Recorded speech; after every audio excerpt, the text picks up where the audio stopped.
Hello नमस्कार दोस्तों, स्वागत है आप सभी का ट्राइडेंट क्लासेस पर। चलिए तो आज हम बात करने वाले हैं कंप्यूटर, उसके कुछ कार्य और उसकी डेफिनेशन के बारे में। चलिए तो पहले जान लेते हैं कंप्यूटर का आविष्कार हुआ क्यों था। जो मानव का जो कार्य है उसको सरल बनाने के लिए कंप्यूटर का आविष्कार किया गया था। चलिए तो उसकी जो डेफिनेशन है वो भी कुछ ऐसे ही रिलेटेड है, पहले बता देता हूँ और फिर उसको आपको अपनी नोटों में लिखना है। चलिए तो कंप्यूटर है वो था जो कि डिवाइस, कंप्यूटर एक डिवाइस है जिसमें जो है डाटा की गणना करते हैं और जो डाटा होता है उसको वो कन्वर्ट कर देता है इन्फॉर्मेशन में। ये तो हो गई एक डेफिनेशन। दूसरी डेफिनेशन थी कि जो है कंप्यूटर एक डिवाइस है जो कि डाटा को तेज़ी से क्या करता है, गणना करता है। ये हो गई दूसरी डेफिनेशन। तो ये दोनों डेफिनेशन हिंदी मीडियम वाले बच्चों के लिए पूछी जाती है। चलिए तो इसको लिखते हैं, और जो इंग्लिश मीडियम वालों की क्लास है वो भी जल्द से जल्द आएगी। तो जब तक के लिए बने रहिए चैनल पर हमारे पर, और आपने अगर चैनल को सब्सक्राइब नहीं किया तो चैनल को सब्सक्राइब भी कर लेना। चलिए तो लिखते हैं जो कि कंप्यूटर की जो डेफिनेशन है, कंप्यूटर की डेफिनेशन।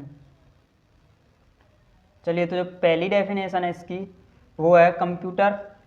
कंप्यूटर को शॉर्ट में CUMP लिखेंगे। कंप्यूटर कंप्यूटर एक ऐसी कंप्यूटर एक ऐसी कंप्यूटर एक ऐसी डिवाइस है जो क्या है, कंप्यूटर एक ऐसी डिवाइस है जो कि जो डाटा को जो कि डाटा की तेजी से गणना को क्या कहते हैं, कंप्यूट। जो कि डाटा की तेजी से गणना करता है, जो कि डाटा की तेजी से करता है गणना। और इसी की जो सेकंड डेफिनेशन है वो है कंप्यूटर एक डिवाइस है, कंप्यूटर एक ऐसी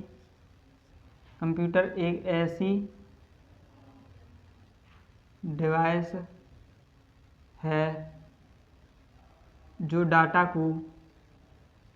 जो कि डाटा को इन्फॉर्मेशन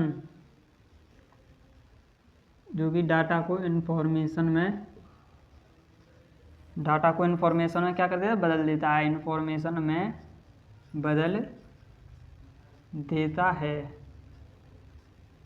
देता है। तो ये है उसकी डेफिनेशन, कंप्यूटर की डेफिनेशन। जो पहली डेफिनेशन है वो है कंप्यूटर एक ऐसी डिवाइस है जो कि डाटा को तेजी से गणना करता है, जो कि मानव के जो कार्य है उसको सरल बनाता है। इसके लिए भी इसका आविष्कार है किया गया था। और कंप्यूटर एक ऐसी डिवाइस है जो कि डाटा को इन्फॉर्मेशन में बदलता है। तो ये दोनों डेफिनेशन आपको अपनी नोटों में उतारनी है। और देखिए यहाँ पर कंप्यूट का मतलब होता है गणना करना, और कंप्यूट से बना है कंप्यूटर। कंप्यूटर का मतलब हो जाता है कि गणना करने वाला, जैसे कि होता है प्रिंट माने होता है छापना, और प्रिंटर का मतलब हो जाता है छापने वाला। ऐसा ही होता है आपका टीचर। तो टीचर में जो टीच शब्द है उसका मतलब होता है पढ़ाना, और टीचर का अर्थ हो जाता है पढ़ाने वाला। उसमें ER का ही अंतर होता है। और स्कैनर, ऐसे कई सारे शब्द हैं जो कि उसी से रिलेटेड बनाए गए हैं। चलिए तो आप इसको उतार लीजिए और फिर आगे करते हैं।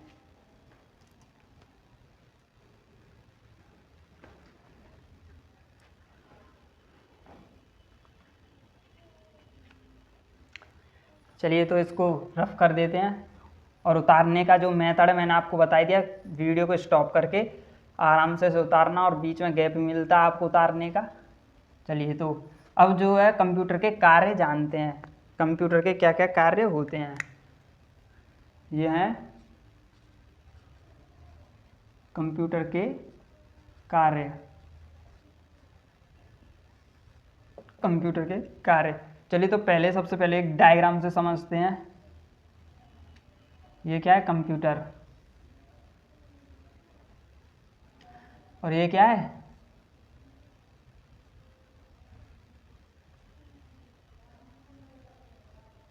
ये कौन है, यूज़र। ये यूज़र है और ये कंप्यूटर। जो क्या होता है, कंप्यूटर एक कार्य, इसी से समझेंगे। देखिए तो जो यूज़र है वो किसको देता है, कंप्यूटर को देता है डाटा। कंप्यूटर को क्या देता है, यूज़र, डाटा, या फिर रॉ फैक्ट भी कहते हैं इसको, और बहुत सारी चीज़ कैसे देते हैं। चलिए तो इसमें क्या होता है, यहाँ पर इसमें जो डाटा देते हैं वो किससे देते हैं, इनपुट डिवाइस से। वो किससे देते हैं, इनपुट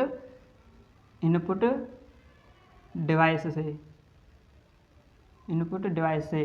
फिर इसके जो बीच में मेथड होता है वो होता है प्रोसेस, जो भी हम इसको डाटा देते हैं यूनिट के बेस पर। और वैसे कंप्यूटर आपको ही पता है जो 0 1 को ही समझता है, 0 1 के अलावा कंप्यूटर ना ही ए समझता है और ना ही बी समझता है। चलिए, तो उसके बाद इनपुट होता है, फिर बीच में जो उसका होता है वो होता है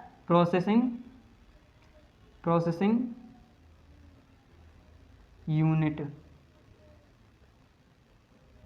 UNIT है वो, आप समझ जाना। चलिए, तो इनपुट डिवाइस पहले यूज़र है उसको डाटा देता है किस बेस पर, इनपुट डिवाइस के द्वारा। उसके बाद उसमें जो प्रोसेसिंग होता है, जो भी हमने यूनिट दिए ऐड के लिए, मल्टीप्लाई के लिए या फिर वीडियो सॉन्ग कुछ भी, उसमें प्रोसेसिंग यूनिट होता है। फिर जो इन्फॉर्मेशन होती है, जो इन्फॉर्मेशन आती है वो आती है आउटपुट डिवाइस में, जो कि आती है आउटपुट डिवाइस में। और फिर जो है डाटा की जो गणना करके वो इन्फॉर्मेशन आती है वो आती है जो आती है यूज़र के पास, जो कि इन्फॉर्मेशन है, जो कि कंप्यूटर दोबारा किसको ही दे देता है, यूज़र को, जो भी उसने उसको गणना करने के लिए कहा है। इसको जितना बड़े, इससे क्या होता है जो हमारा कार्य वो हो जाता है आसान, इसलिए कंप्यूटर का भी यूज़ किया जाता है। चलिए, तो इसके कार्य जानते हैं। तो पहला कौन सा हुआ, IPO। दूसरा होता है इसका कार्य IPOS। इनका मतलब भी अभी आपको पता चल जाएगा। और क्या कार्य होता है, मतलब यही तीनों कार्य होते हैं, उनको आप या तो छोटे बेस पर देखिए या बड़े बेस पर, या फिर उससे ही बड़े बेस पर, IPOS।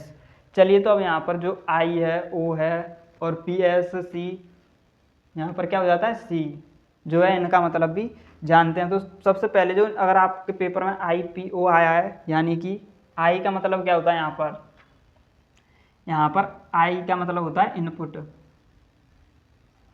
इनपुट, यानी कि यूज़र से, इनपुट का मतलब है यानी कि यूज़र से डाटा लेना। इनपुट का क्या मतलब है, यूज़र से डाटा लेना। देन उसके बाद क्या होता है, प्रोसेसिंग। उसके बाद क्या होता है, प्रोसेस क्या होता है, डाटा की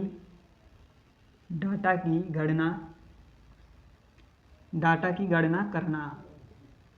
P का मतलब क्या होता है, डाटा की गणना करना। और फिर आता है O माने होता है आउटपुट का मतलब होता है इंफॉर्मेशन, यूज़र को इंफॉर्मेशन देना। यूज़र को क्या देना, इंफॉर्मेशन। ये तो गया आपका फर्स्ट वाला।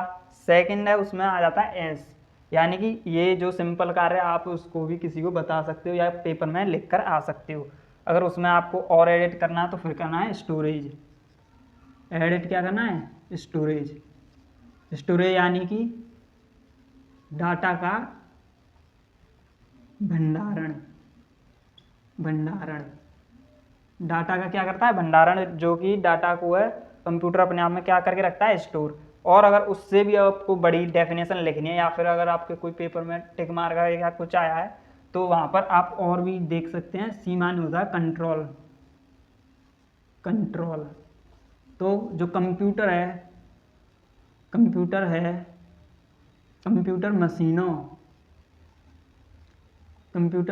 मशीनों को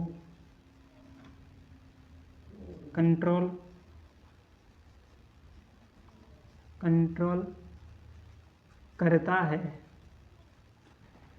चलिए, तो आप इसका कार्य लिख सकते हैं कि जो कंप्यूटर का कार्य होता है वो होता है यूज़र से डाटा लेता है, उसको प्रोसेस करता है और उसको गणना के फॉर्म यानी कि इंफॉर्मेशन के फॉर्म में यूज़र को देता है। ऐसे अगर आप उससे ही बड़ी लेना चाहते हैं तो स्टोरेज को ऐड कर देना है कि डाटा क्या करता है, भंडारण करता है डाटा का। और उससे भी और ज़्यादा करना है तो होता है कंट्रोल। कंप्यूटर मशीनों को, जैसे कि आपने कई मॉल्स के आगे या ऑफिसों के आगे गेट देखे होंगे जो अपने आप ऑटोमेटिकली खुल जाते हैं। जो भी ऑटोमेटिक चीज़ होती हैं वो सभी किससे कनेक्ट होती हैं, कंप्यूटर से कनेक्ट होती हैं, जो कि जैसे कि गेट है या फिर कोई भी मशीन है।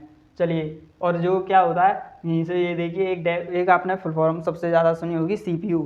जिसका मतलब होता है सेंट्रल प्रोसेसिंग यूनिट। सेंट्रल का मतलब क्या होता है, बीच में, सेंटर माने बीच में।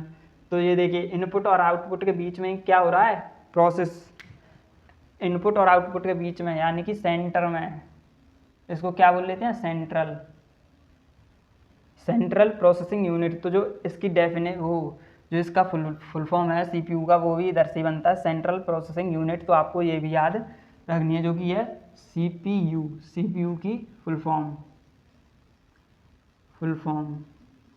और जो डाटा की, जो भी हम डाटा देते हैं उसकी गणना भी आपको पता पड़ गया होगा कि किस में होती है, सीपीयू में होती है। और आपको जो भी डाउट आपके अब रह गए हों इस कंप्यूटर से रिलेटेड और आपने नहीं उतारा तो पहले से उतार लीजिए वीडियो को स्टॉप करके। चलिए तो अब मिलते हैं आपको नेक्स्ट वीडियो में, कंप्यूटर से रिलेटेड कुछ क्लास चलेंगी। चलिए तो जब तक के लिए धन्यवाद है। और ऐसी वीडियो अगर आपका कोई भी डाउट रह गया हो तो लाइक कर देना। और आज जो आपके फिजिक्स वाली क्लासेस हैं जो कि मोहित सर द्वारा ली जाएंगी, वो भी जल्द से जल्द शुरू की जाएंगी। चलिए तो जब तक के लिए धन्यवाद, जय हिंद।